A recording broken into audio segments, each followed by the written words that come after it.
السلام عليكم ورحمة الله وبركاته. ازيكم عاملين ايه اخواتي وحبايبي؟ يا رب تكونوا بخير. النهارده بقى يا جماعة قلت كده اغير من اكلات واعمل اكلة جديدة تكون سهلة وبسيطة وما تاخدش وقت معايا.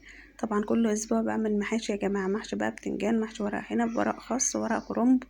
بنوع كده، بس كل اسبوع بعمل محشي. تمام.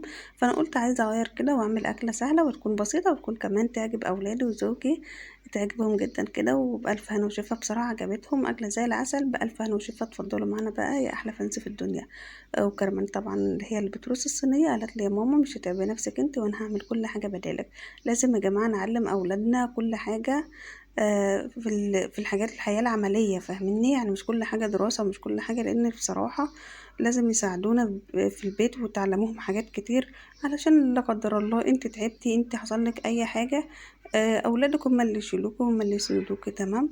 عشان حاجة وحشة جدا، فلازم نعلم اولادنا كل حاجة، الطبيخ، وحتى لو في سن صغير كمان. اتفضلوا معانا بقى. لو عجبكم الفيديو اعملوا لايك واشتركوا في قناتي عشان يوصل لكم اشعارات بالحاجات اللي بنزلها، واستنونا ان شاء الله في فيديوهات كتيرة جدا. باي باي.